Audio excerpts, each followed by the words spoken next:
tienen el temario subido al aula. Fue subido hace 2 horas, para que veanlo. Ya está el temario. No me aguanta la ansiedad. Una de alguien me escribió pidiendo que se lo suba, yo le dije que se lo subí, ahí está el tema. Que yo lo he modificado para que sea más fácil, que ya lo tenía en la clase pasada, de la fotocopia. Entonces, ¿qué tema? Los temas están visibles, se los hayan dado o no se los hayan dado todavía en clase, se ya también se puede dar con el límite que tenemos, para que, bueno, aprovechen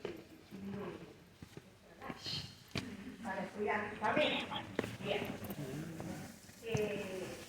Hubo otras cuestiones en el aula de que se respete los horarios de clase. Los horarios de clase se respetan. El que se modifica son las clases magistrales que están permitidas en el cursado darlas siempre que se les avise con anticipación. Y yo les mando al centro a todos los colores del centro, para que avisen.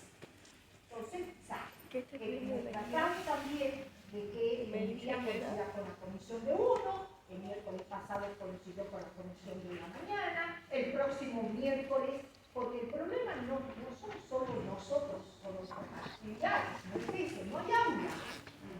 Entonces, cuando queremos un aula para poder juntar, no hay. Tal es así que el miércoles que viene se va a usar una hora de una comisión, que ya les analizado, y otra hora de otra, porque no se puede usar. No hay aula lo suficientemente amplia, disponible en cualquier hora. Así que bueno, creo que ustedes también entienden. Desde la cátedra, desde la mejor predisposición para darles todo, facilitarles el estudio, darles presentaciones, lo que me preguntan en el aula, yo entro todos los días y tal vez 2 veces al día al aula, trato de responder. Entonces, pongamos un poquito cada uno, ¿no? Hacemos, no hay aula, que no depende exclusivamente de nosotros. Y hay un problemón para el parcial, vamos a ver, ¿qué hacemos? No hay aula. No, solo una consulta, en una de las comisiones se dijo que el parcial iba a ser escrito, o no está continuada la modalidad de examen. No está continuada la modalidad.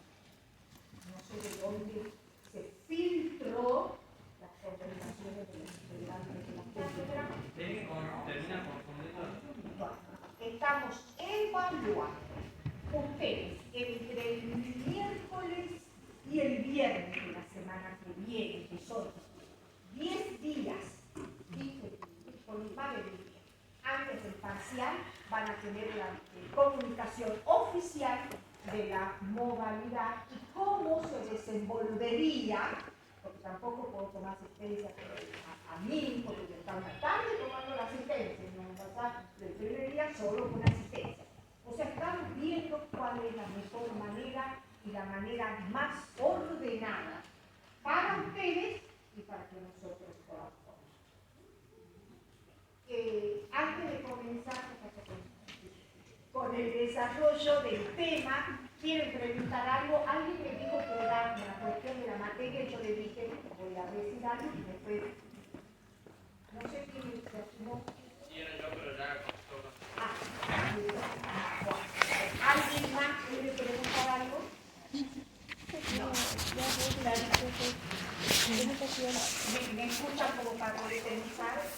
¿Del código cuerpo o del código comentario? Código cuerpo. La otra era, el acto de oralidad. ¿Qué es? ¿Uno bolilla? No, ya se me he dicho la primera vez, la primera vez. Con un bolillero que tiene los 26, pero tiene 26 bolillas. El alumno saca una y esa es la que tiene. Y yo le digo, esa no otra. Y si fuese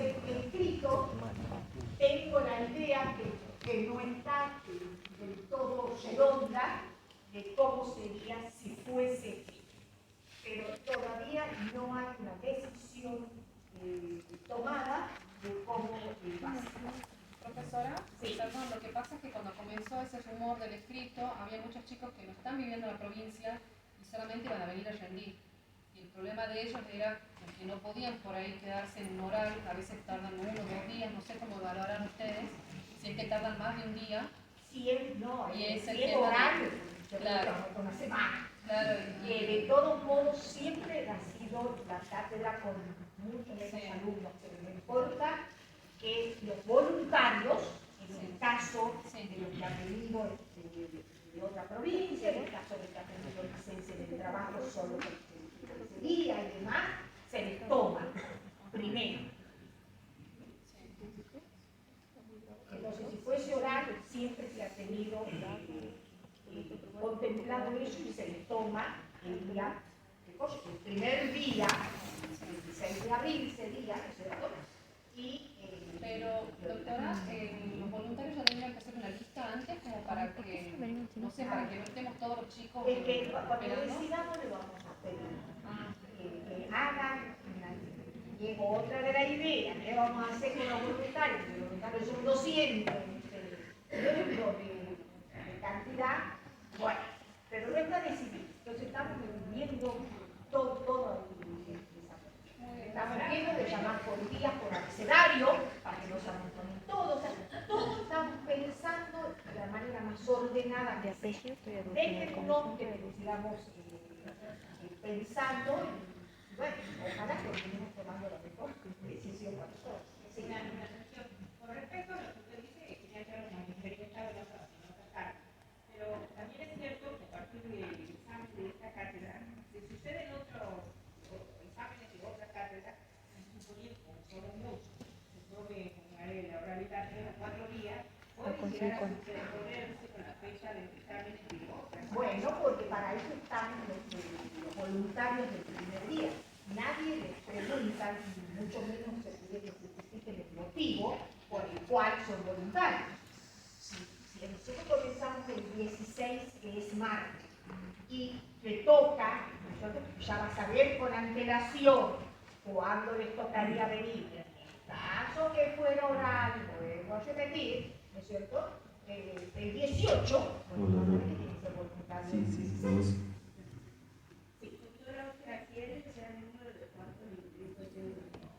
A ver, en la comisión está abierta la inscripción, nuevo Sí.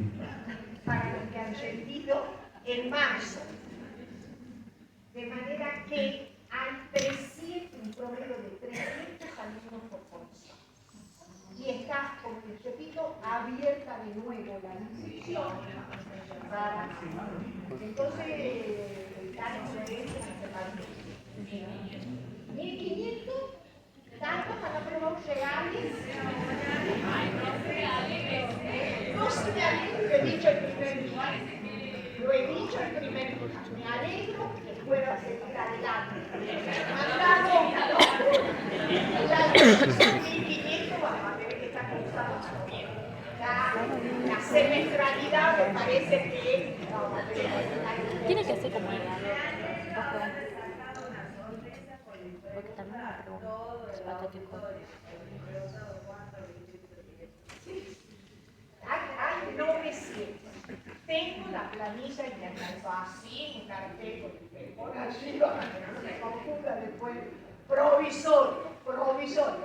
Entonces, la semana que viene voy a pedir la definitiva y ahí vamos a saber qué cantidad de alumnos se han inscrito en el periodo especial que hay.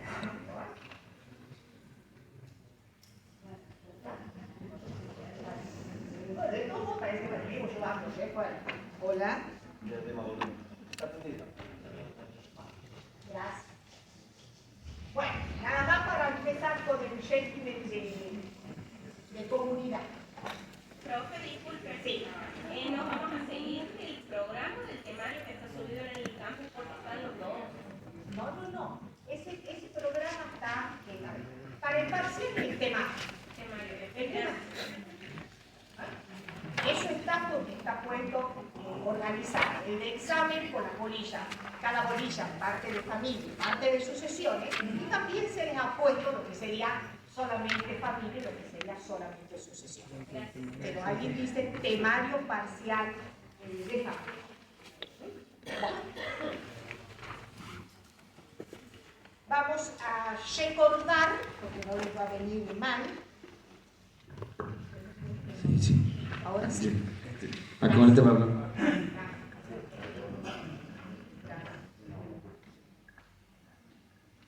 Sí. Hola. Bueno, ahora sí. ¿Sí? Vamos a recordar, porque no va a venir mal, ¿no es cierto? Una pequeña introducción antes de ir a cómo está regulado de manera expresa, extensa, en el Código Civil y Comercial, el régimen de comunidad, que hemos dicho que es el que de carácter supletorio, ¿no es cierto?, ante el silencio de los cónyuges de no elegir de manera expresa el régimen de separación de bienes. Y hemos dicho que es el régimen supletorio en casi todas las legislaciones, y el que es el régimen que de manera imperativa, forzosa, teníamos hasta la entrada en vigencia del Código Civil y Comercial, porque es el régimen más igualitario y más solidario por la existencia, ¿cierto?, de una masa de bienes y gananciales que en el momento de que se extinga, primero se va a extinguir el régimen, después se lo va a liquidar y se lo va a partir, ¿cierto?, se va a distribuir en principio en partes iguales, sin atención al origen de los bienes. O sea, no importa quién lo adquirió y a cuánto lo adquirió, si se contribuyó o no se contribuyó. El régimen de comunidad lo teníamos legislado en el código anterior, pero tenía diversas deficiencias, llamémosle así. Primero, se lo denominaba de la sociedad conyugal.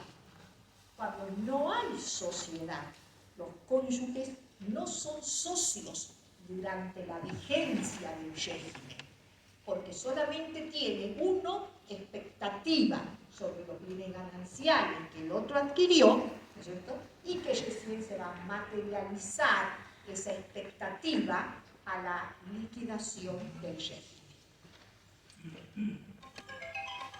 Tenemos también, teníamos el inconveniente de que se hablaba de la dote de la mujer en el régimen anterior, cuando la mujer en nuestro derecho nunca tuvo dote. Entonces la denominación de dote debía interpretarse como referida a los bienes propios de la mujer. No se contemplaba de manera orgánica el estado de indivisión postcomunitaria, lo que traía muchos problemas en cuanto a la administración y disposición de los bienes en ese periodo en que estaban indivisos, y estaban indivisos entre que el régimen de comunidad se extinguía hasta que se realizaba la liquidación y partición. Otro de los inconvenientes era que en un país, ¿no es cierto?, donde la ganadería, digamos, es muy importante, no se contemplaba qué carácter tenían las crías de los ganados. Entonces, la jurisprudencia vino a llenar, ¿no es cierto?, el vacío en los casos que se iban planteando. Otro de los inconvenientes era que no se regulaba en un país de problemas económicos, ¿no es cierto?, y de reiteradas crisis inflacionarias, ¿qué pasaba con las recompensas? Ya vamos a ver que la recompensa es cuando con bienes propios, por ejemplo, un cónyuge hace frente a una deuda que es ganancial, una carga de la comunidad, entonces, o al revés, con la comunidad, bienes de la comunidad se está solventando algo que es una obligación personal del cónyuge, entonces las recompensas tienden a recomponer el patrimonio y a equilibrar de nuevo. Equilibrarlo cuando hay ese tipo de cuestiones. Teníamos también el inconveniente del fraude, ya vamos a ver la figura del fraude. El fraude entre cónyuges, y no quedaba claro en el régimen anterior si se aplicaban o no las normas que contenía el código respecto del fraude a los acreedores. Tampoco había bienes que se denominaban duales. Duales porque eran adquiridos en parte con fondos propios y en parte con fondos gananciales. De ahí decían que eran duales. No había reglas claras de administración y de disposición. Ahora ya no hay más bienes duales. O la ley dice que son propios o son gananciales. O sea, no pueden ser propios y gananciales a la vez. Teníamos también otros problemas por ejemplo, en la propiedad intelectual, porque no hacía referencia a patentes, marcas, bueno, una serie de inconvenientes o de falencias e insuficiencias de las normas que regían el régimen de la comunidad. Esto ha sido salvado, ¿no?, en gran parte, y siguiendo la jurisprudencia, por el Código Civil y Comercial. Dice el código que el régimen de comunidad no puede comenzar antes de la celebración del matrimonio. Entonces no se puede pactar que comience con anterioridad. Sí que puede comenzar después. Eso es cuando de entrada se hizo la opción del régimen de separación de bienes y con posterioridad se muta por el régimen de comunidad. Esta norma resulta para parte de la doctrina como un poco injusta y da el ejemplo, digamos, de una unión convivencial. Ustedes saben que en la unión convivencial están los convivientes, pueden hacer pactos, ¿no es cierto? No hay un régimen matrimonial, pueden hacer pactos de cómo, de las normas que van a regir durante la convivencia, de cómo se van a distribuir los bienes al cese de la convivencia. Dicen que si en la unión convivencial se pactó un régimen de comunidad, no hay ningún inconveniente. Entonces, se rigen durante la vigencia de la unión convivencial por el régimen de comunidad. Y posteriormente, dicen, después de varios años, deciden los convivientes contraer matrimonio y no eligen el régimen de separación. Por lo tanto, quedan de manera supletoria por el imperio de la ley regidos por el régimen de comunidad. En ese caso, dicen, no es más justo que el régimen de comunidad sea con efecto retroactivo al inicio de la convivencia, o cómo sería en esos casos. Y ante la norma expresa de la ley que el cese de el régimen de comunidad que regía en la unión convivencial terminó o concluyó con el cese de la convivencia por la celebración del matrimonio. Entonces, ya hay un cese, una conclusión de ese régimen de comunidad. Entonces debería liquidarse ese régimen pactado por los convivientes y lo que les tocó a cada uno por la disolución de ese régimen de comunidad ingresaría a ese posterior matrimonio celebrado entre ellos como bienes propios de cada uno de los otros. Digamos que la letra tan clara de la ley de que no puede comenzar antes impediría que tenga este efecto retroactivo, aunque algunos lo consideran que sería como más justo. Bueno. ¿Lo llegan una pregunta en el parcial sobre eso. ¿Qué correspondería? Lo que ustedes crean que puede, si ustedes creen que es más justo, o sea, tienen que saber lo que dice la ley, cuál sería el límite, pero siempre pueden dar la opinión. Si ustedes creen que sería más justo, tal cosa. A ver, en las opiniones personales, sea con la modalidad que sea imparcial, no hay inconveniente, mientras estén fundadas y claras. ¿Me entiendes? No hay ningún inconveniente. Y mientras no desconozcan, porque no me van a decir que la unión confidencial del posterior matrimonio puede hacer que el régimen de comunidad se vaya atractivo y quedarse ahí, y desconocerme la letra de la ley. ¿Ah? Bueno. Ahora, una vez que está el régimen de comunidad, hay que ver si las normas contenidas a lo largo de códigos respecto al régimen de comunidad son obligatorias e imperativas, o los cónyuges pueden apartarse en algún punto de la normativa legal. Y aquí entonces vamos a tener que distinguir las relaciones internas de los cónyuges y las relaciones externas con los acreedores o con los terceros adquirentes.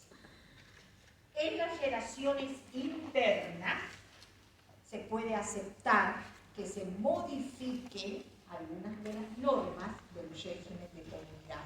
Así los cónyuges pueden, a través del mandato, nosotros ya hemos hablado del mandato, el expreso o el tácito, convenir reglas de administración que ellos quieran. ¿Quién va a administrar esto? ¿Quién va a administrar? Entre ellos pueden convenir también que al momento de la liquidación no se reparta esa masa de gananciales por igual, en un 50 y 50%, sino una distribución diferente. Eso no atenta, digamos, contra el orden público, no es contrario. Pero en las relaciones externas no pueden modificar por la seguridad jurídica y por la previsibilidad, que hemos dicho varias veces, ¿no es cierto?, de los terceros que contratan con los cónyuges.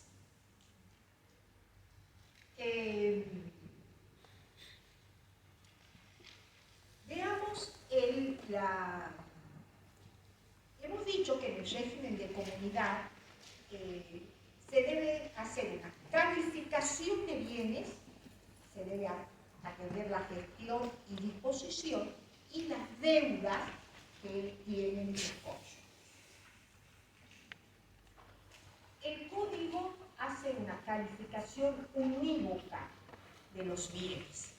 O sea, ya hemos dicho que se ha dejado de lado la existencia de estos bienes duales, de origen dual. O los bienes son propios o los bienes son gananciales.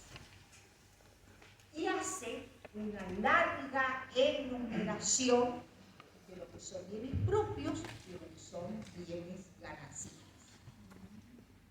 Si ustedes la leen con detenimiento, 464 creo que es bienes propios y 465 bienes gananciales, el criterio mismo nos va a llevar a decir si el bien propio o el bien es ganancial. Se dice que el código apuesta a la calificación de los bienes como propios. Entonces, poder decir que ya vamos a ver, que es propio y ganancial, se inclina por lo que es propio. A ver, la cuestión, si el parcial es oral y les toca bienes propios, ustedes van a empezar. Y cuando al docente le interese alguno de los incisos del 464, se lo vamos a preguntar. La cuestión es cuando escriban el menos de la mitad de la denominación del 464. ¿Me entienden? Sí. ¿Cómo? ¿Cómo que no? A ver, bueno,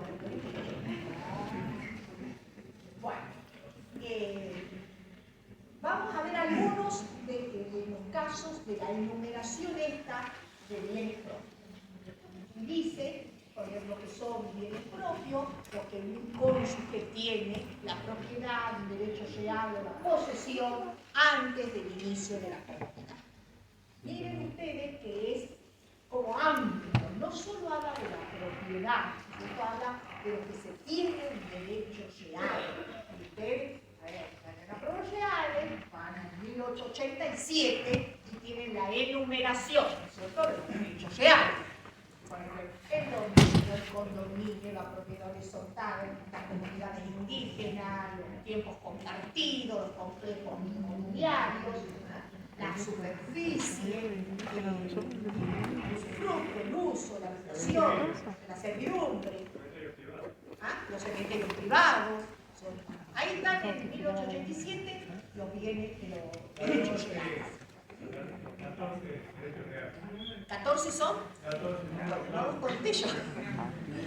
O sea, en 1887, pero no los conté, está bien. Esos son los derechos reales, no hay otros. Y habla también de lo que se tiene en la posesión. Miren de amplio que es un cónyuge que está poseyendo, ¿no es cierto?, un bien. Ya vamos a ver que puede ser a título de dominio, ¿no es cierto? Entonces, ese bien va a ser propio. Lo típico del bien propio es la herencia, legado o donación, ¿no es cierto? Todo lo adquirido a título gratuito. Porque, a ver, para calificar a los bienes propios o gananciales se puede partir de diversos puntos de vista. ¿Sí? Disculpe una cosa, usted con esa posesión sería un bien propio cuando una persona tiene posesión y está con un juicio de prescripción adquisitiva, por ejemplo, también sería como un bien propio en casos cuando se termine el proceso, digamos. A ver, si usted ha comenzado a poseer y el no tiempo de la prescripción se cumple, cuando ya está vigente la comunidad, el bien es propio. A ver, Por eso, hay distintos puntos de partida, digamos, por los cuales se puede calificar un bien. Uno puede ser el tiempo, ¿no es cierto? Y así, en principio, por lo repetir. Los adquiridos antes son propios, antes del inicio de la comunidad, los adquiridos con posterioridad son gananciales. Puede ser de la naturaleza de la adquisición. La adquisición a título oneroso durante la comunidad, en principio es ganancial, y a título gratuito es propio. Se puede recurrir a la subrogación o a la accesión, ya vamos a ver los otros casos de los bienes propios. Bueno, dice entonces herencia, legado o donaciones. Y fíjense ustedes que en la mayoría de los incisos, tanto en los bienes propios como en los bienes gananciales, deja salvo el derecho a las recompensas. Siempre deja salvo. Entonces, si la herencia, el legado o la donación fue con cargo y el cargo fue solventado, ¿cierto?, con bienes de la comunidad, entonces el donatario, el legatario, el heredero, digamos, debe a la comunidad el valor que ella solventó de ese cargo. Aquí, en este inciso, dice, respecto de las donaciones, no son propias, quiere decir que son gananciales. No son propias, son gananciales, ¿cierto? Las donaciones remuneratorias, salvo que el servicio se hubiere prestado con anterioridad al inicio de la comunidad. Entonces, la donación remuneratoria, ustedes ya saben que la donación remuneratoria es un servicio que el donatario ha prestado al donante y que puede pedir, ¿no es cierto?, que sea abonado. Y hace otra salvedad, en el caso de las donaciones. Habla de si lo donado excede lo que normalmente, digamos, se paga por el servicio que el donatario ha prestado, entonces ahí hay derecho a recompensa. La comunidad, incluso si fuese anterior, porque entonces no es una donación remuneratoria cuando el valor de la donación es superior al que normalmente se paga por el servicio, ya estamos ante una donación pura y simple, no una donación remuneratoria.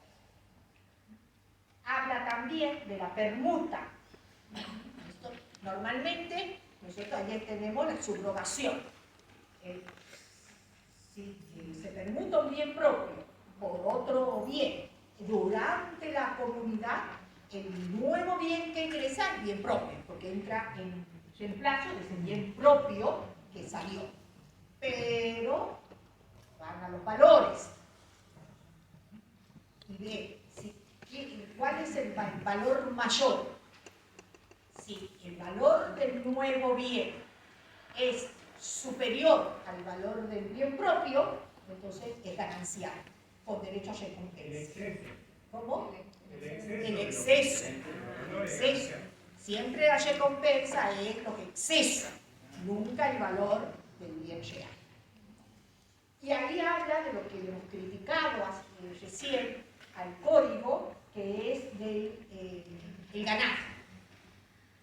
Dice que las crías de ganado que reemplazan al plantel original, es decir, se aportó 10 vacas, con el tiempo desaparecen por cualquier causa, o todas o parte.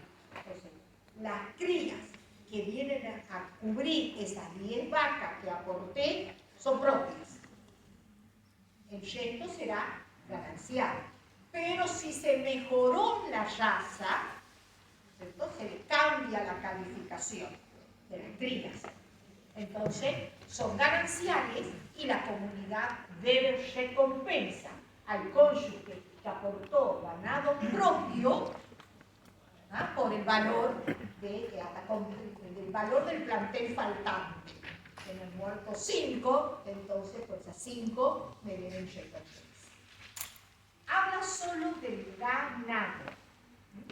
Y si ven que el ganado, los que andan y apacientan juntos, y son vacuno, ovino y cabrito, y deja de lado, porque no es el ganado, por ejemplo, las cuestiones de las aves, las cuestiones de los peces. Entonces, la doctrina dice que debería aplicarse también esta misma norma, porque ya las crías de la trucha, el salmón, ¿no es cierto?, tienen mucha importancia, y sin embargo no estarían, porque no son calificados como ganado en este inciso que enumera los bienes propios.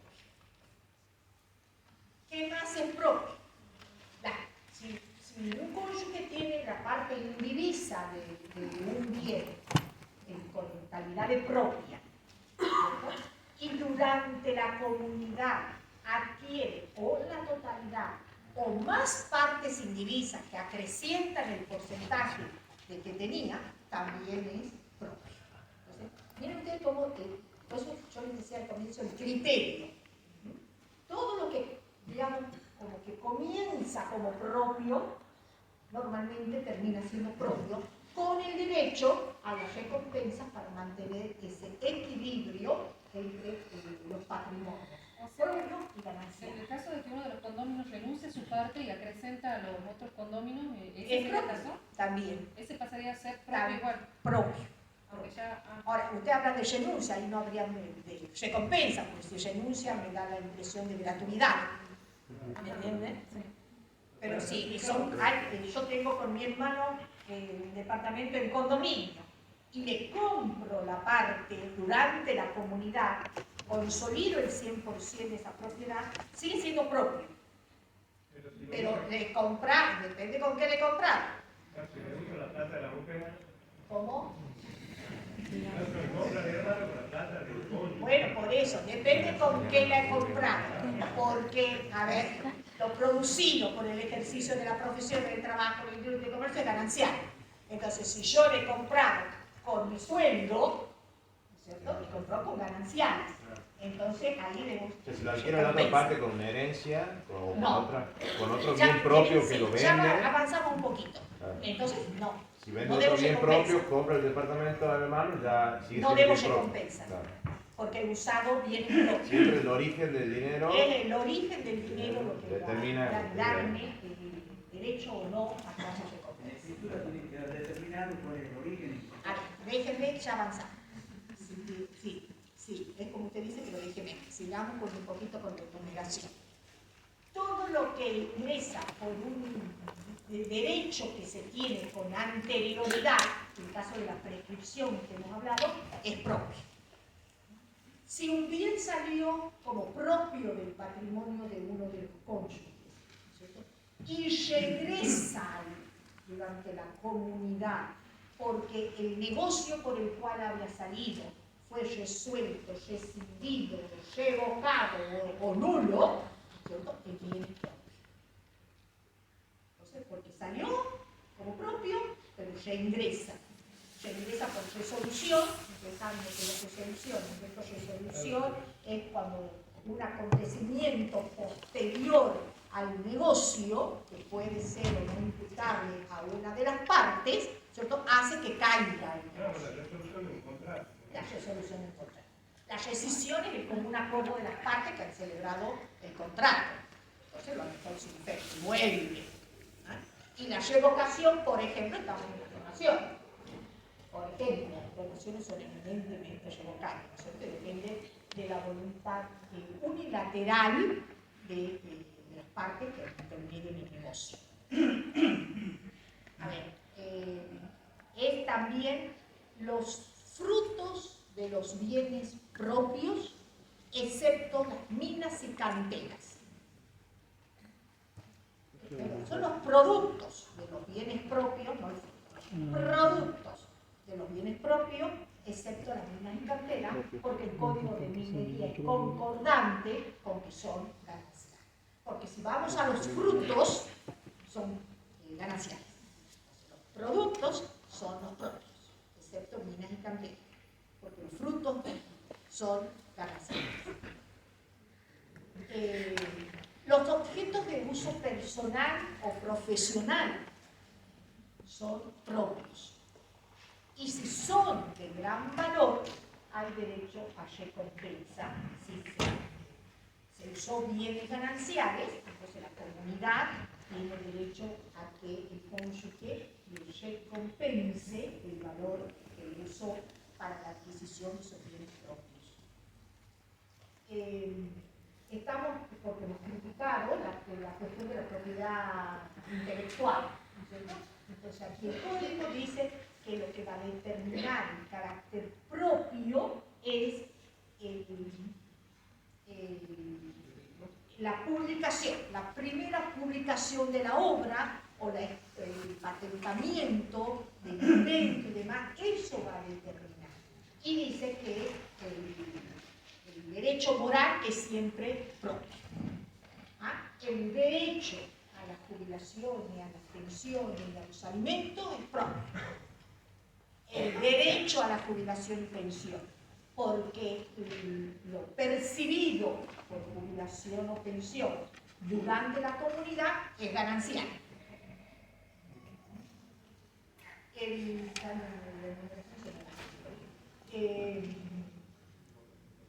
Bueno, eso era yo cuando objeto de uso personal. ¿Qué la pasa por la? A ver, usted aporta, ¿no es cierto?, 10 vacas. 10 vacas. Es bien propio, porque usted las lleva. De esas 10 vacas, al momento de la extinción del régimen, tiene únicamente 3. 7 se murieron, se enfermaron, pero hubo crías en el transcurso de la vigencia del régimen de comunidad. Entonces, de esas crías, a usted le corresponde 7, ¿me dicho que se han muerto? 7 crías, para que usted siga con el plantel que aportó, con esas 10 que llevó al inicio de la comunidad. El resto de las crías son gananciales. Nada, en el régimen de comunidad solo hay expectativas, dicho, ¿no es cierto?, de un cónyuge respecto de los bienes de ya vamos a ver cómo se administra y se gestiona durante la comunidad, que los bienes propios, los bienes gananciales. Pero no tiene derecho usted no es socio del 50% del inmueble que se compró el otro cónyuge, el producto de su profesión durante la vigencia. Si se dan esas condiciones, ese que se compró es ganancial, ¿no es cierto? Pero el otro no es cotitular del bien, es del otro. Uno tiene expectativa de compartirlo al momento de la liquidación. Doctora, Sí. disculpe, y si no es cotitular el momento que vos, dueño de la propiedad, si quiere venderlo, necesita la autorización. Sí, necesita el asentimiento.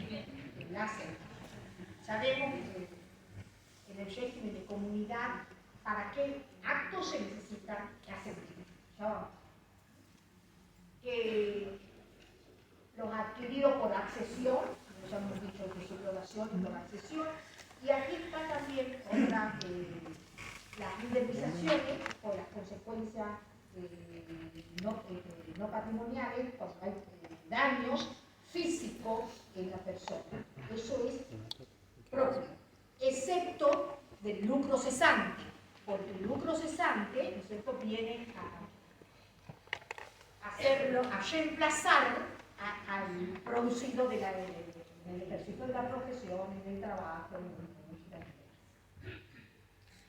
Y también son bienes propios que no están en este dictado del 464, sino que está en el último inciso del 465 de los gananciales, porque el último dice, no son gananciales, como recién hemos dicho respecto de las donaciones. Si la enumeración de gananciales dice no son gananciales, son propios. Entonces, lo percibido por la muerte, como indemnización por la muerte del otro cónyuge, aun cuando provenga de un seguro, y el derecho a recompensa es por las primas de ese seguro, que durante la vigencia del régimen de comunidad se aportan. Bueno, sí.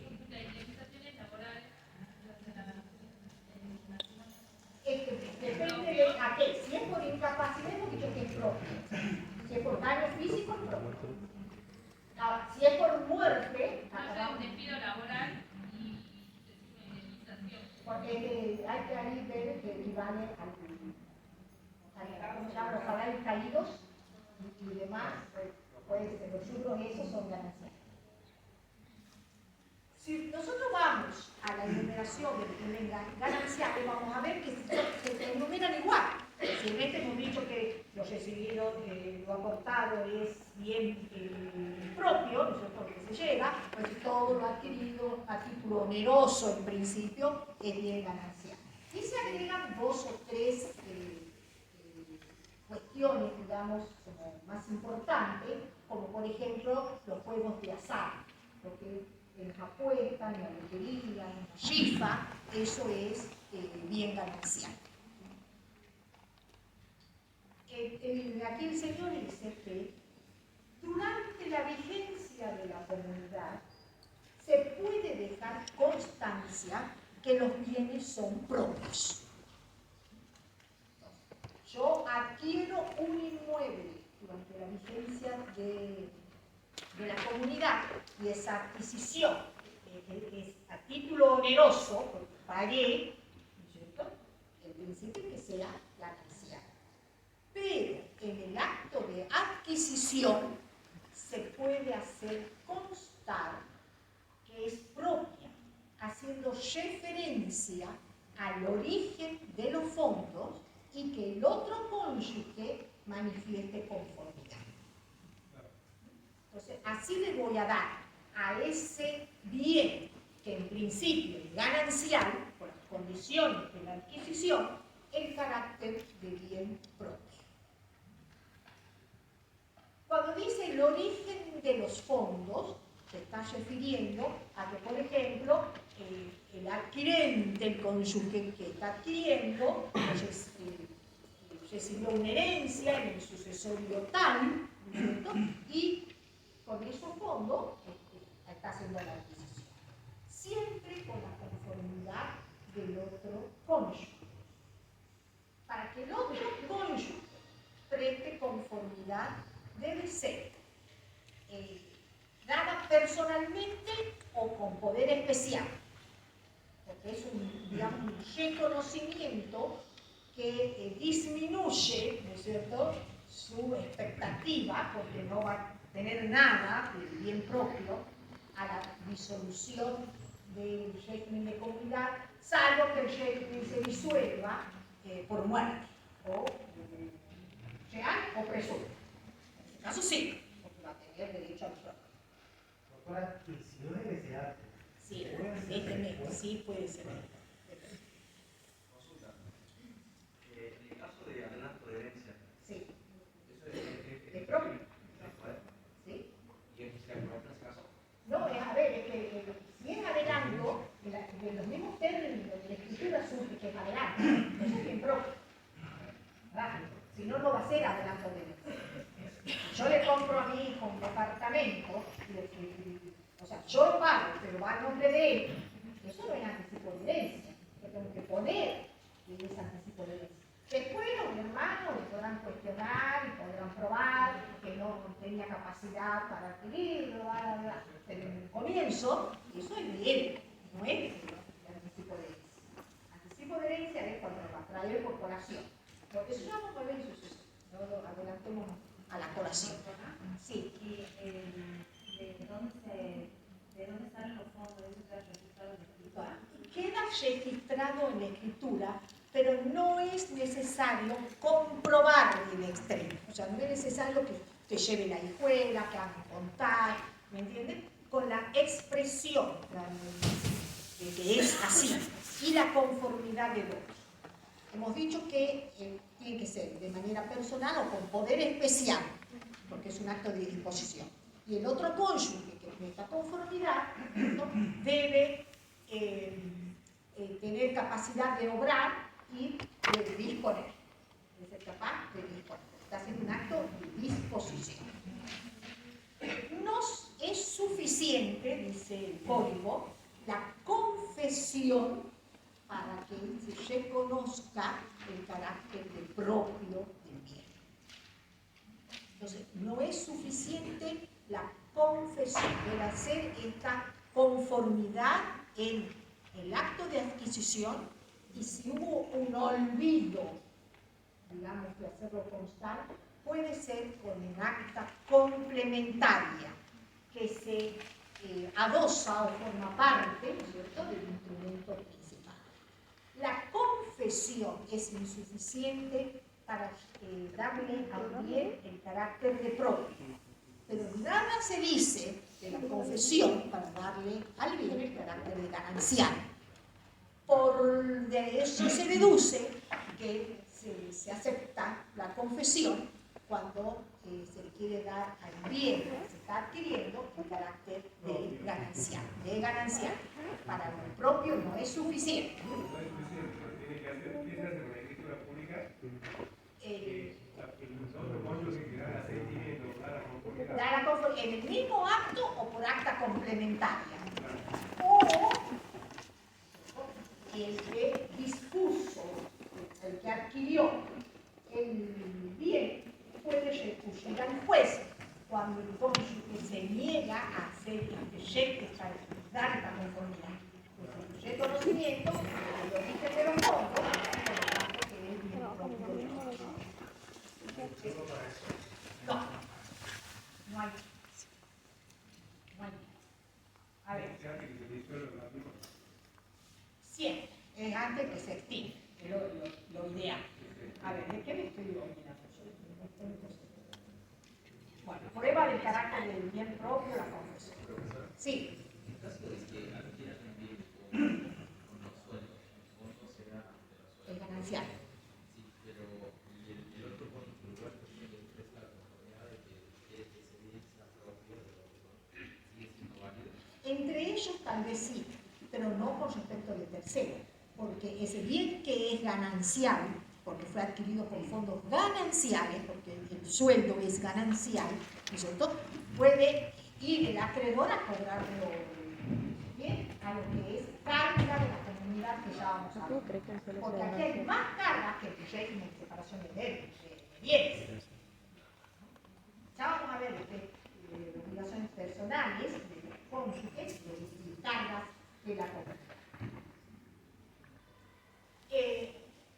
En el régimen de comunidad está el principio siempre de irresponsabilidad, ¿no es cierto?, del cónyuge por las deudas del otro. Cada uno responde por sus propias deudas, con todos los bienes, sean propios o sean gananciales. Pero cuando se trata de mantener o separar los bienes el cónyuge que no contrata responde con bienes gananciales. Yo hago frente, o sea, contrato la separación del bien de la pileta de natación. de la casa, ¿no es cierto? Y bueno, no le pagan. Entonces, el que hizo el trabajo puede ir a cobrarle al otro, pero solo con bienes gananciales. De manera que en el régimen de comunidad hay 3 tipos de deudas respecto de los cónyuges. Tenemos deudas solidarias que hemos visto en el régimen primario, ¿no es cierto? Deudas solidarias para las necesidades ordinarias del hogar, el mantenimiento y la educación de los hijos. Esos son responsables solidarios. Hay obligaciones concurrentes, como esta, que el cónyuge que no contrata responde solo con bienes gananciales. Y hay deudas personales de los cónyuges, que ya la vamos a ver, están un poquito más allá. La definición más grande. Sí. Doctora, el que contrató, sí. El cónyuge que contrató con a todos los bienes. Ese va con todos con los todo. bienes, con lo que tenía antes y con lo que tenía con después todo. del matrimonio. Y el otro solamente con los gananciales. Miremos.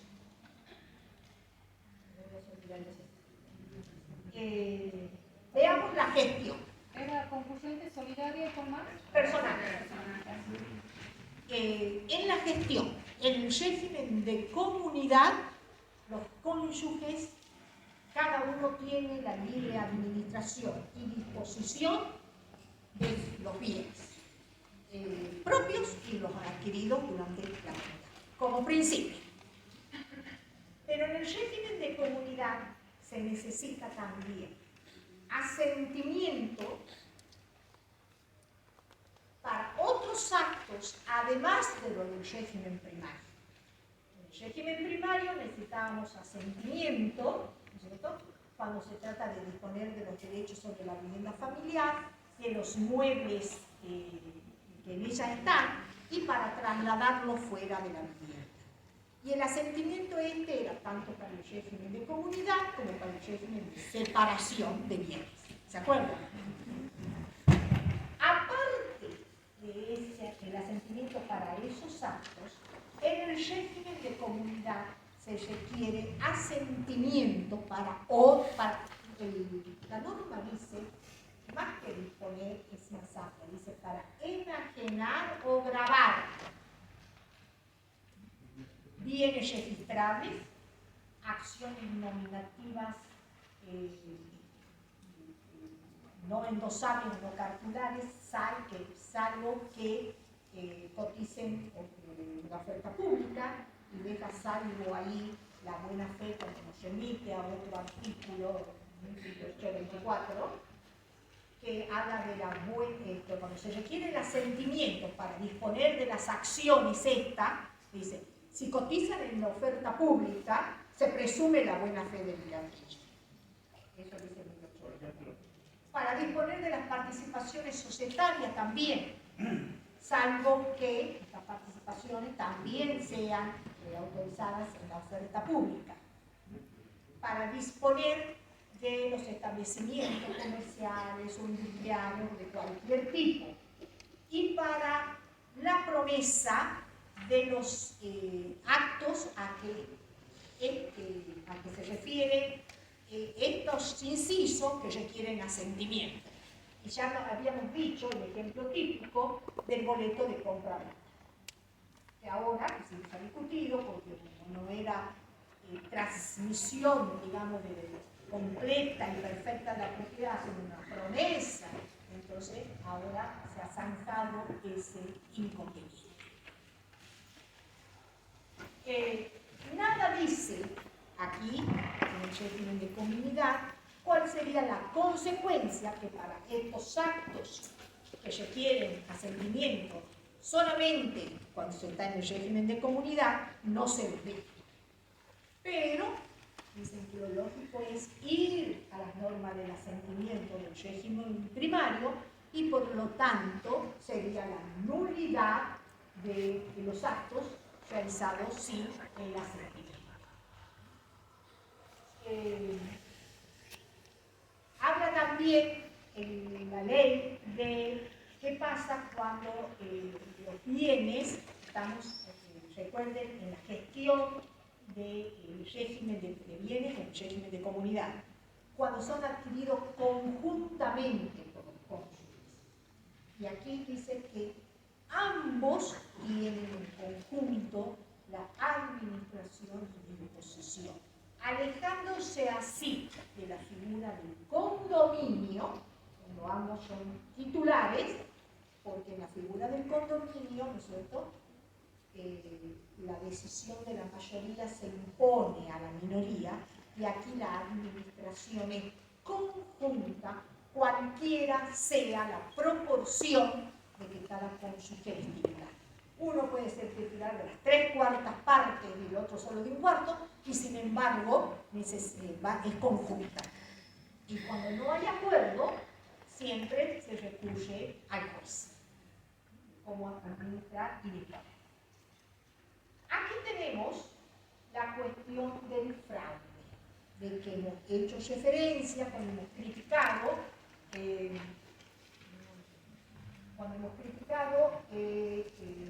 la falencia que tenía la legislación anterior. Y aquí dice que es inoponible al cónyuge el acto que el otro inoponible a uno, el acto que el otro celebra dentro de sus facultades, y esto hay que llegar dentro de sus facultades, pero que tuvo ese acto la intención de defraudar. Entonces, aquí el código habla expresamente del fraude entre cónyuges. En otras situaciones habla también de fraude, habla del fraude general, porque lo individualiza, ¿no es cierto?, es el título preliminar, cuando habla de abuso del culto de fraude, y cuando habla de los acreedores también. Pero aquí no se aplican las normas del fraude de los acreedores, porque el fraude de los acreedores requiere, ¿cierto?, que en principio el crédito del acreedor sea anterior al acto que se va a cuestionar por fraude. Que ese acto haya insolventado o agravado la insolvencia del deudor. Y que cuando es a título oneroso, el tercer adquirente de ese bien que tiende a defraudar a los acreedores, conozca que lo que está, el acto que está realizando, insolvencia o agravación. Aquí no hay que probar ni insolvencia del cónyuge que realiza un acto de fraude del otro, ni conocimiento del adquirente de esa situación de insolvencia o demás. Es una cuestión entre cónyuges que tiende a que no se pierdan las expectativas de un cónyuge respecto a los bienes del otro al momento de la liquidación. Por lo tanto, en principio, solamente se estaría refiriendo a esta figura del fraude entre cónyuges cuando se trata de bienes gananciales. Aunque se aplique lo mismo en algún caso medio excepcional, cuando se trata de bienes propios, porque con los bienes propios estamos en el régimen primario. Ahí respondemos con bienes propios también. Pues en ese caso, tal vez el cónyuge puede defraudar. ¿Cuál sería un ejemplo práctico de fraude entre cónyuges? En fraude entre cónyuges, por ejemplo, cuando el único bien ganancial, hay muchos bienes propios, pero un único bien ganancial y el cónyuge titular del bien lo transmite. Entonces le hace perder esa expectativa al otro.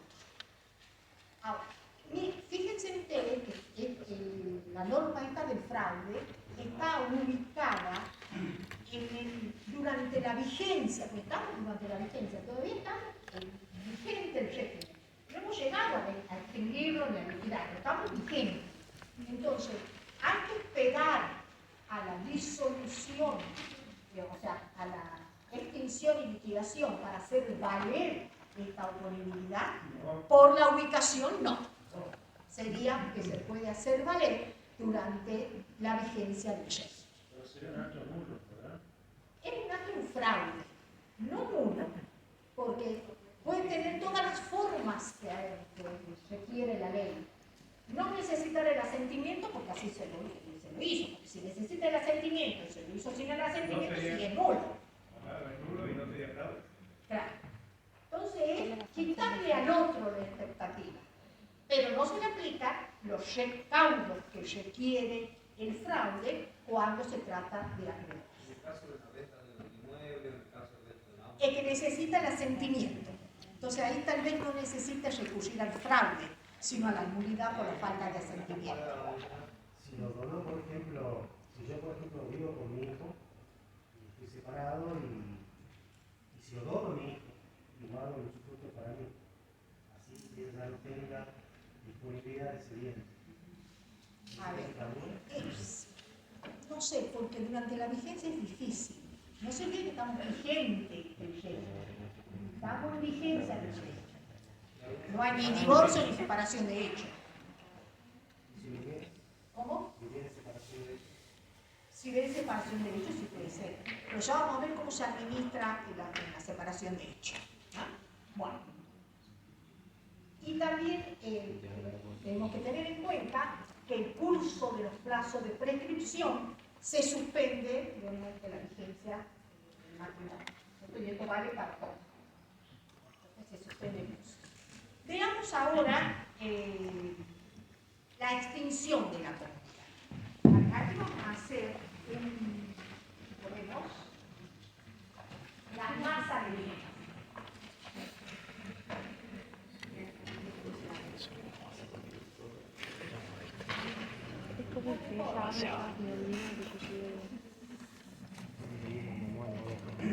Veamos masa de bienes.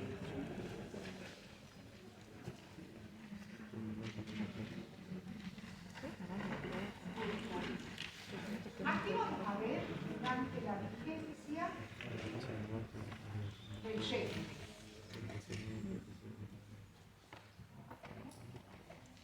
Aquí vamos a tener el cónyuge, aquí vamos a tener aquí.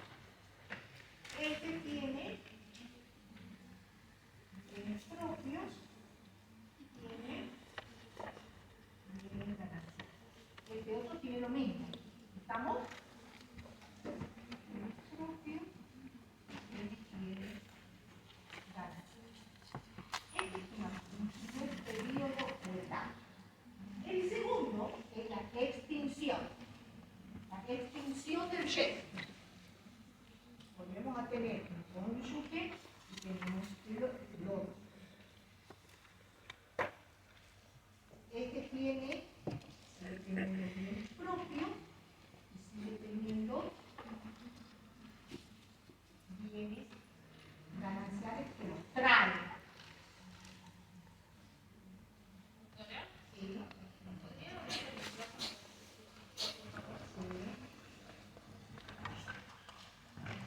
está. Cada uno tiene durante la vigencia y en la extinción bienes propios y gananciales. Pero en la extinción, estos se fusionan, ¿no es cierto? Y vamos a tener una gran masa de bienes gananciales. Entonces, en principio, de 4 masas, vamos a hacer 3. Bienes propios de uno, bienes propios de otro, y esa gran masa de bienes gananciales. Y esa masa, vamos a poner la última, la liquidación.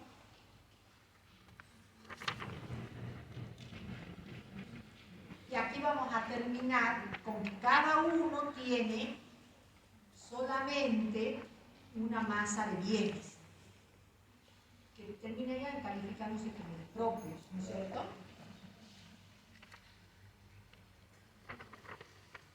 ¿Por qué? Porque van a tener los propios, vamos a escribir, los propios, y en principio la mitad. Entonces aquí vamos a suceder lo mismo. Este otro también va a tener. Bueno, no importa, pero la idea la tiene, ¿cierto? Como.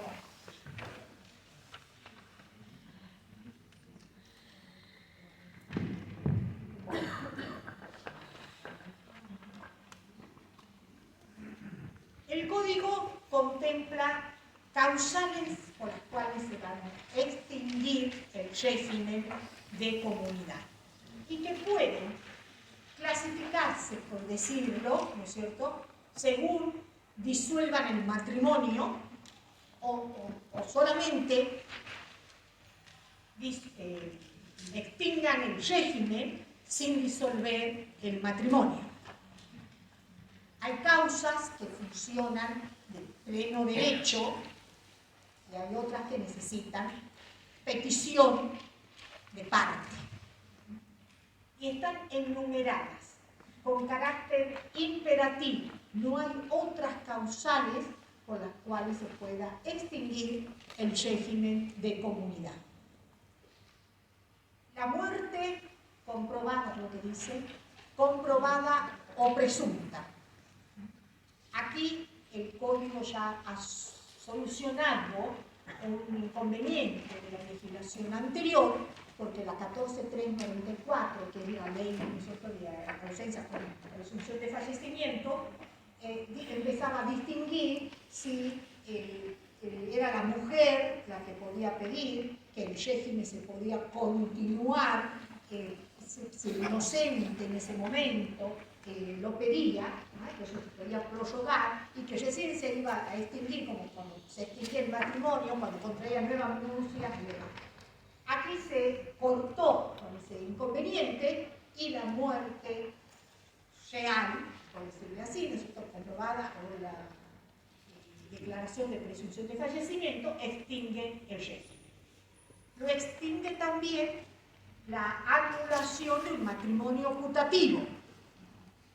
Si ustedes se acuerdan, yo creo que en la primera clase hemos dicho que nosotros ante el matrimonio nulo, ¿cierto?, y siendo la sentencia que declara la nulidad de carácter declarativo y en consecuencia retroactiva al día de la celebración del matrimonio, siempre se deja a salvo los derechos, ¿no es cierto?, cuando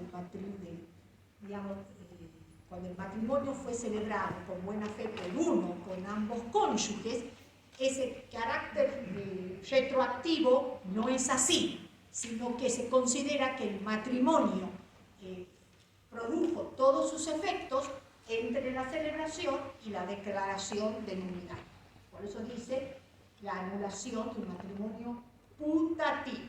Quiere decir que vamos a tener vigente en ese periodo de celebración y anulación un régimen de comunidad.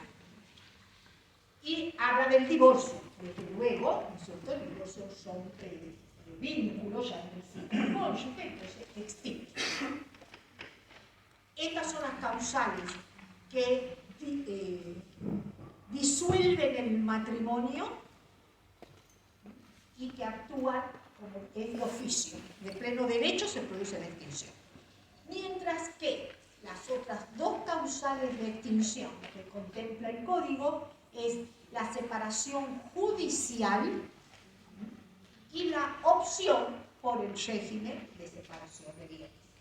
Entonces, la separación judicial, que a su vez contiene como subcausales, que es la mala administración, el concurso o quiebra del cónyuge, la separación de hecho sin voluntad de unirse y la excusa del cónyuge y el nombramiento de un tercero como curador de la.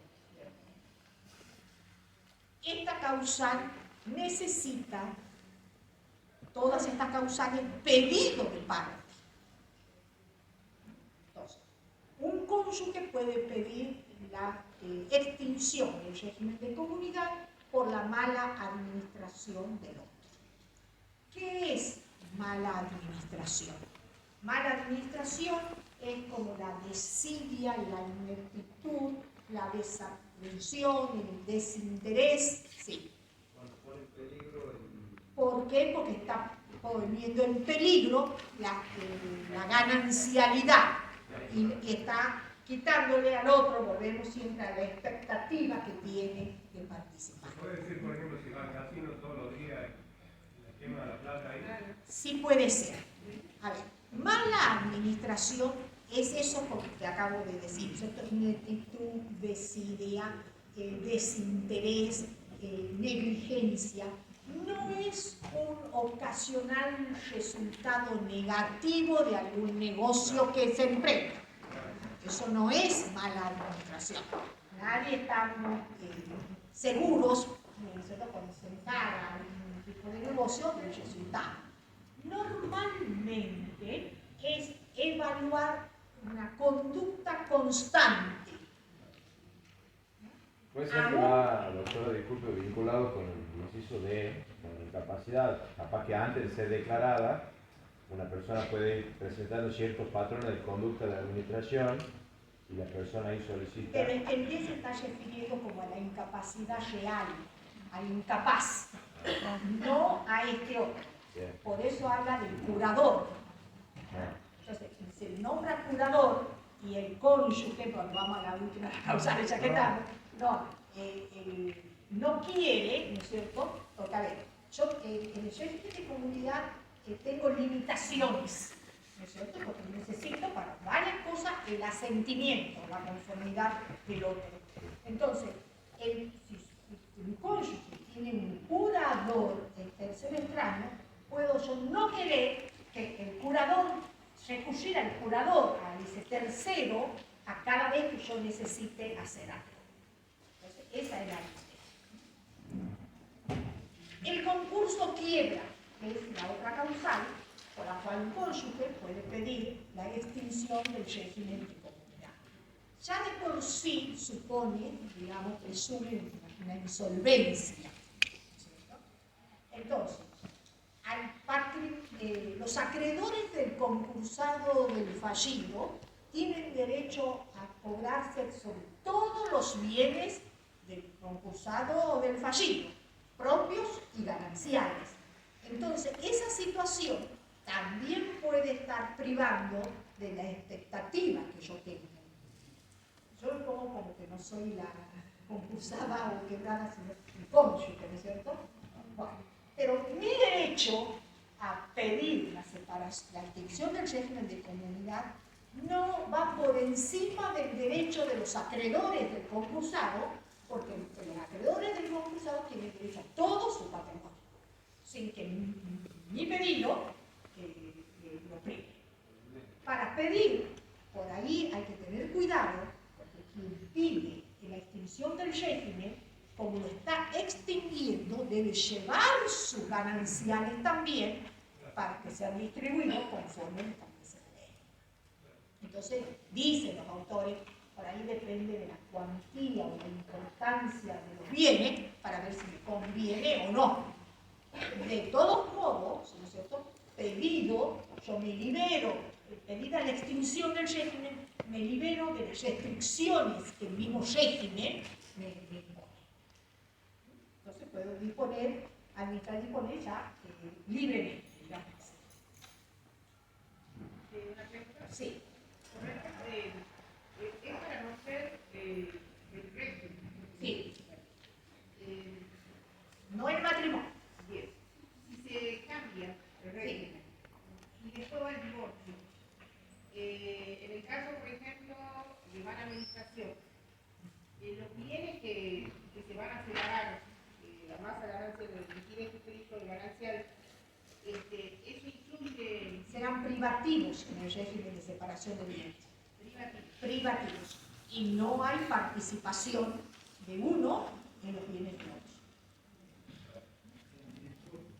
¿Queda como propio? Sí, como propio. Se le dice privativos, pero son como propios. Sí. ¿Los acreedores del concursado se pueden oponer a que se... No, porque ellos tienen la preferencia de cobrarse. Acabo de decir, el derecho del cónyuge no puede ir por encima del derecho de los acreedores. La otra es la separación de hechos sin voluntad de unirse. Cuando hay separación de hechos sin voluntad de unirse, no hay comunidad de vida, ¿no es cierto? Se ha indicado ese proyecto de vida en común que se inició con el matrimonio. Entonces, si no hay comunidad de vida, no tiene sentido mantener una comunidad de bienes. Por eso es que se puede pedir, ¿no es cierto?, reuniéndose los requisitos objetivos de la separación de hechos y el subjetivo que falte la voluntad de unirse, la extinción del régimen de comunidad. Aquí vamos a ver en qué momento se extingue el régimen, porque en el momento de la extinción es cuando cesa, ¿no es cierto?, esa participación, lo que se adquiera después de la extinción no son bienes gananciales, ya son bienes propios de cada uno. Por eso es que es importante establecer en qué momento se extingue el régimen de comunidad. Cuando se trate de la muerte real, comprobada, el día del fallecimiento. Y se van a aplicar las reglas de sucesión de la comunidad hereditaria. Cuando es por ausencia con presunción de fallecimiento, el día que fije la sentencia, ¿cierto?, como de fallecimiento presunto. Después tenemos cuando dice de la anulación del matrimonio putativo o el divorcio, el código dice al momento de la notificación de la demanda. Y si el divorcio lo han pedido ambos, al momento de la presentación de la petición de divorcio. Aquí una aclaración nada más, no está bien dicho a la notificación de la demanda de divorcio, porque no hay demanda. ¿No es cierto? Será en el momento que se notifique el pedido, que realmente no es demanda, porque no se puede oponerse a la demanda, no se puede contrademandar, no se puede hacer todo lo que implicaría, es decir, la notificación de la demanda. Cuando se trata de la separación judicial al momento del pedido, aquí en la separación de hecho hay que tener en cuenta que la extinción es retroactiva al momento de la separación. Pero aquí el juez puede retrotraerla aún más atrás cuando advierte que hay fraude o un abuso. Entonces se habla de una retroactividad más allá. Es la separación de hecho en principio, pero si se dan estas situaciones de abuso o de fraude advertidas por el juez, puede llevarlo más atrás en el tiempo al momento de la separación.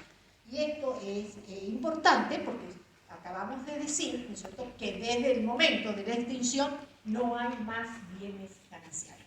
Todo lo que se adquiera es el carácter de bien propio. Bueno, esta legislación. ¿Qué ventaja tiene que sea conjunta o no la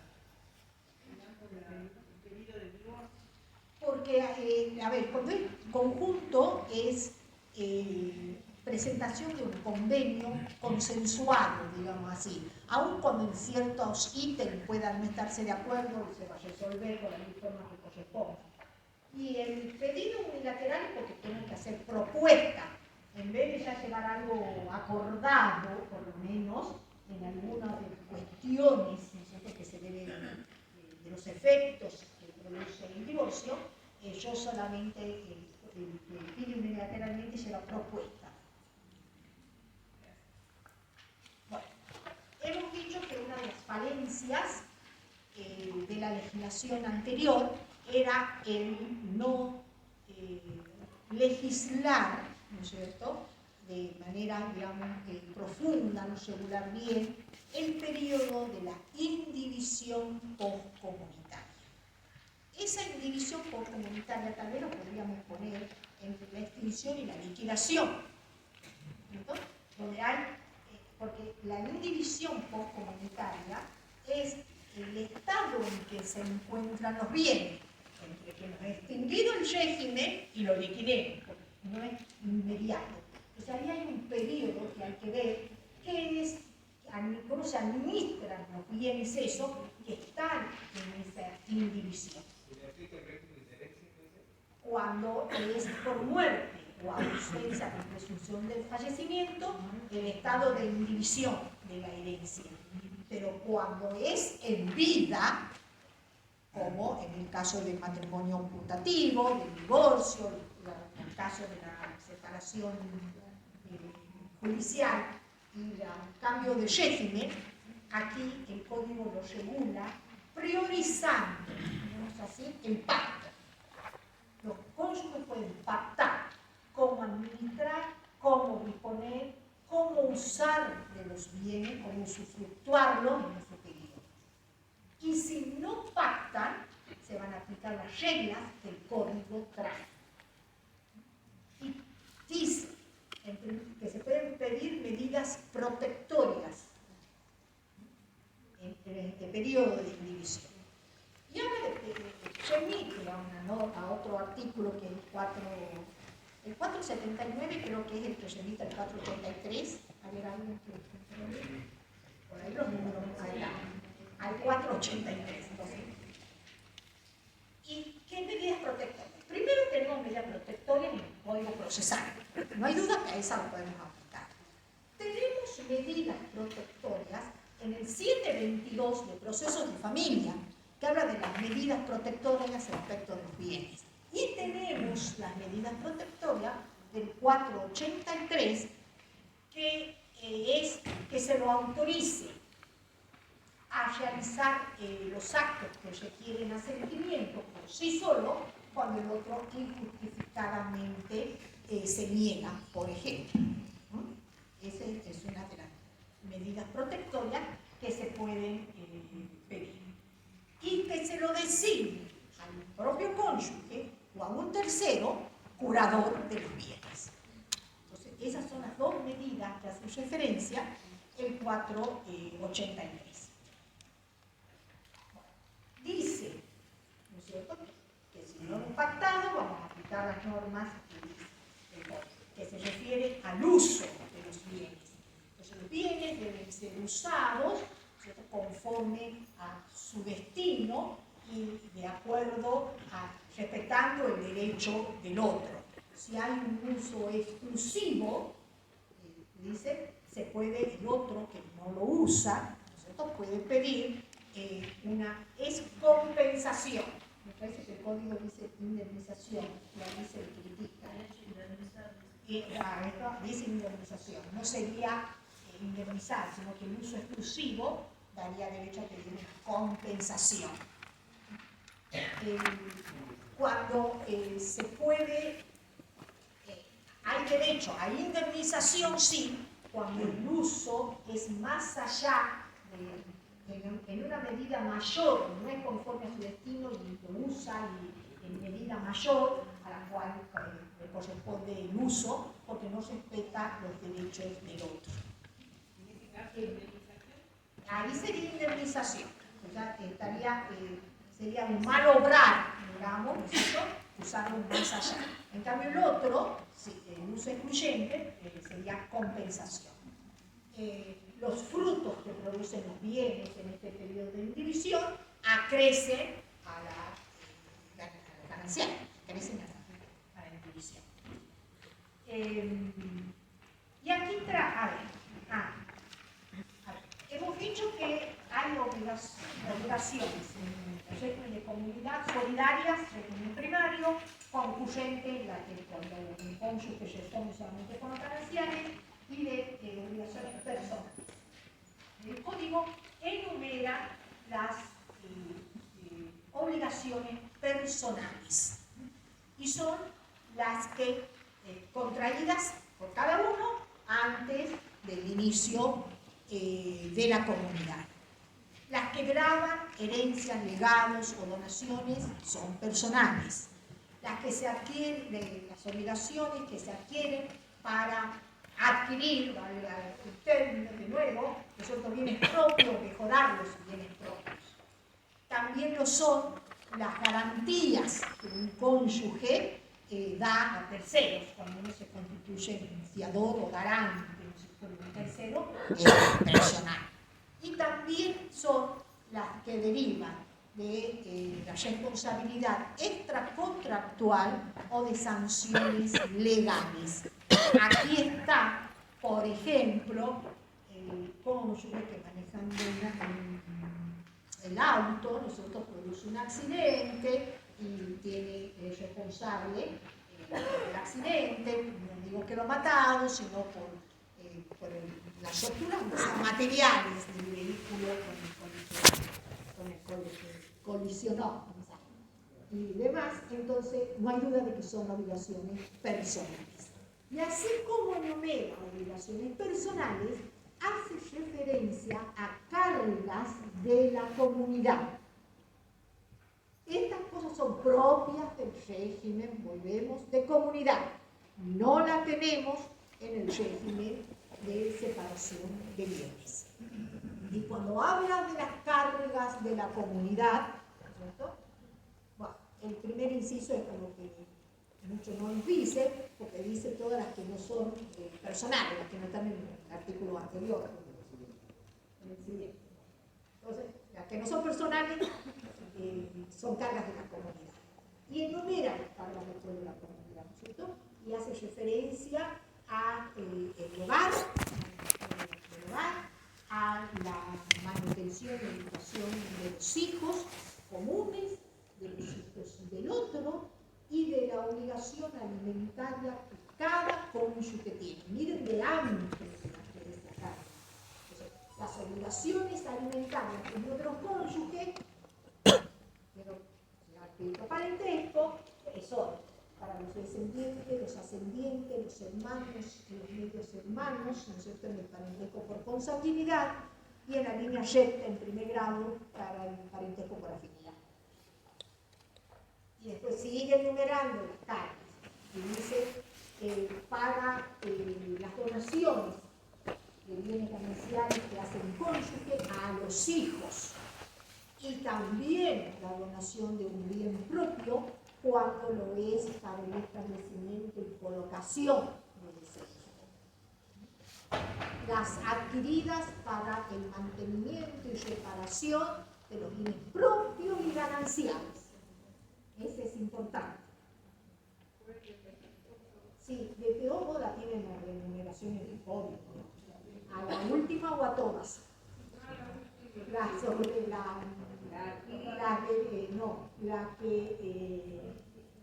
La de mantenimiento y reparación de los bienes sean propios o gananciales. Bueno, y así ponen las cargas de la comunidad. En el periodo último, o penúltimo, porque se puede hacer la liquidación y partición conjunta, se puede hacer la liquidación de la partición, aquí trae algo importante el código, que es las recompensas. Aquí es donde se va a ver esas cuestiones de la recompensa. La recompensa es el crédito que una masa tiene respecto de la otra para recomponer los patrimonios y mantener el equilibrio o equidad. Puede ser recompensa de la comunidad al cónyuge o del cónyuge para la comunidad. Entonces, es una operación contable. Hacer eso previo a la liquidación, porque tienen que quedar como patrimonios, digamos, tanto propios como gananciales, no iguales, sino recompuestos, que respondan a la realidad. Si algo salió de uno para beneficio del otro, recomponerla a esa situación. Sí. En una clase que tuvimos, el doctor Estrella nos dijo que, por ejemplo, una persona muy exitosa que ha ganado mucho dinero, vamos a decir un futbolista muy famoso, y la mujer que lo acompañaba, pero se separan y ella es la ama de casa, la que ha hecho de base para que sea rico, y él es el rico. Entonces ahí es donde viene la compensación. Sí, pero eso es compensación económica. Claro. Claro. Eso es la compensación económica, ¿no es cierto?, para salvar el desequilibrio que ha sufrido un cónyuge como consecuencia del matrimonio. Esto sería la recompensa de bienes propios utilizados. No, tampoco. Nada que ver, porque la compensación económica no tiene que ver si se es el desequilibrio de un cónyuge respecto del otro por los roles propios que se convinieron durante la vigencia del matrimonio, que produjo un desequilibrio entre uno y otro. El ejemplo que utiliza. Puede ser el ejemplo en la unión en donde la comunidad, la vigente, una de las partes se queda sin trabajo, no aporta alimentos, y la otra parte tiene que seguir, digamos, aportando, responsabilidad parental. Después la otra parte consigue trabajo y no sigue aportando, ahí sí hay un desequilibrio. Tal vez sí, pero no, a ver, cuando se trata de compensación económica, sí hay un desequilibrio entre uno y otro. Aquí es compensar. Miren, estábamos viviendo en mi casa que es propia, ¿no es cierto? Y con fondos gananciales le hemos ampliado, hemos hecho la pileta, le hemos pintado. Ahí va a haber recompensa a la liquidación del dinero. Eso es más material que personal. La compensación económica, que es consecuencia de ese desequilibrio porque uno creció o uno le hizo de secretario al otro y no recibía el sueldo, ¿no es cierto? Entonces lo hizo para de secretario, creció en su propio patrimonio. Exacto. O al revés. Son roles que se asumen. Ya no es solo la mujer la que queda en los roles domésticos.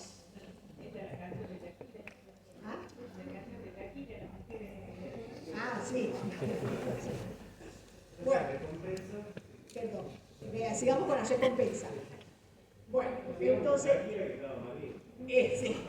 es el crédito, ¿no es cierto?, para equilibrar los patrimonios. A ver, esto lo van a tener que saber de memoria. ¿En qué sentido? No, es que si cuando le preguntemos cuál es el monto, a nadie le gusta, porque es una operación más propia de los contadores, como es esta cuestión de la recompensa. A los abogados a nadie le gusta. Pero bueno, ¿qué vamos a tomar en cuenta para establecer cuál es el monto de la recompensa? El menor de los valores que resulte de la erogación y el beneficio que subsiste para la comunidad o para el cónyuge. Entonces, ahí es. La erogación es el gasto. Yo he gastado tanto. Pero el asunto que también yo he gastado tanto, por tanto, la casa se me está pintando, pero pintura. así. Entonces, lo que subsiste no es el valor de lo que yo he gastado, sino un valor menor. Entonces, por eso es más o menos quiere decir en la fórmula. A ver, está todo en el foro, está todo puesto en el aula, pero no se pensando. Lleguen de la comunidad cuando vean los pagos, 60, pero está entero, completo. El menor de los valores que resulte de la erogación y el beneficio que subsiste al momento de la extinción, porque ese es el momento que me va a aplicar el valor, apreciado en valores constantes. Vuelve aquí, si ustedes van a ver en sucesiones, sobre todo en colación, hablamos de algo, noto que son valores constantes, es decir, valores actuales, valores reales. No voy a tomar en cuenta si dentro de 100 años he pagado la pintura, ¿cierto? Y voy a hacer una recompensa ahora, es valor constante. Y después le dice, ¿cómo lo voy a evaluar? Lo voy a evaluar a ese valor teniendo en cuenta el estado del bien al momento de la disolución y el valor al momento de la liquidación. Entonces, el código va como de la mano, digamos, de la mano de lo que es la realidad económica del país, ¿cierto? Valores a determinados momentos, los más próximos al momento de que se va a hacer el reconocimiento, y siempre habla de valores constantes. Eso habla de la recompensa. Y lo último es la liquidación. ¿Cómo vamos a liquidar? Vamos a liquidar con hechas ya las recompensas, ya hemos equilibrado la masa y a la masa de gananciales la vamos a liquidar. Es decir, la vamos primero como a partir. Ya nos pagó la deuda, hemos hecho todo. O sea, nos queda. La vamos a partir por partes iguales. O no, cuando hemos hablado de si se puede cambiar alguna regla, hemos dicho que en la relación interna sí se podía modificar algunas normas del régimen de comunidad, y una de esas normas podría ser que no se parta por mitades, sino de otra manera. También en el régimen de comunidad se habla de cómo se van a liquidar las comunidades, más de una comunidad, dos o más comunidades. Y se admite todo tipo de pruebas para ver esta masa de bien que tenemos, si pertenece a esta comunidad o pertenece a otra comunidad. Y si no podemos determinar a cuál pertenece, es el tiempo de duración de cada una lo que nos va a dar la pauta de cómo vamos a distribuir. Y cuando se trata del caso de bigamia, ustedes saben que son dos. Hay un matrimonio, el primer matrimonio, no disuelto el matrimonio. Y uno de los cónyuges, sin disolver ese matrimonio, contrae nuevas nupcias. Y entonces tenemos un régimen con un tercero de buena fe. De buena fe.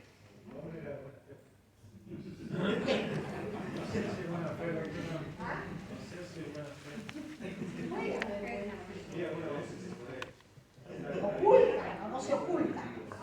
Claro, oculta su estado civil y contrae un nuevo matrimonio. Y nadie, porque aquí las cuestiones de la oposición, contrae matrimonio que se invita, resulta, no hay mucha publicidad. ¿Quién va a mirar quién va a contraer matrimonio? Salvo que uno conozca y que sepa que si no nadie va a mirar nada. Antes ponían proclamas se llamaban en cuenta de tesoro, ¿no? Ni eso. a menos que pasen por una regalería y miren la lista de casamientos. ¿Ah? Bueno, entonces, ahí vamos a tener un periodo de superposición del régimen de comunidad. ¿Por qué? Porque en el primer matrimonio, el régimen de comunidad será extinguido por la muerte. Sí, mira, por la muerte. En cambio, el segundo régimen, al ser de buena fe, va a tener vigencia entre la celebración del matrimonio y la disolución. Entonces hay un periodo en el medio de superposición de comunidades. Entonces, ¿cómo se disuelve? La primer régimen de comunidad va desde la celebración del matrimonio hasta la disolución, eso puede hacer el divorcio. Y el segundo va desde que se celebró el matrimonio a la notificación de la demanda de nulidad. Entonces, el primer cónyuge va a tener derecho a todos los bienes, a la mitad de los gananciales, hasta que se disolvió. Y el segundo, de buena fe, va a tener también entre el que nació hasta que se disolvió. Por lo tanto, castigando digamos, no sé si nada, pero sí, porque tiene el periodo de superposición, no se le van a llevar. Uno la mitad del primero y el otro del segundo de buena fe, la otra mitad. ¿Cómo? Le ha salido mal ser vígamo, o vígama. Y endeudado. A ver, ¿se entendió algo de este largo régimen de comunidad? ¿Cómo? Es largo, ya no escucha. Bueno, en el régimen de separación de bienes no tenemos inconvenientes. Hay motivos, cada uno administra, dispone, salvo el régimen primario, que es lo único que necesita el asentimiento. Cuando cesa el régimen de separación, no hay más algo.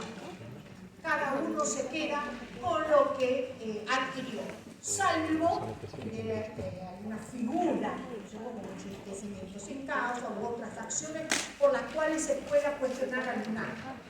Pero no hay masa común ni nada.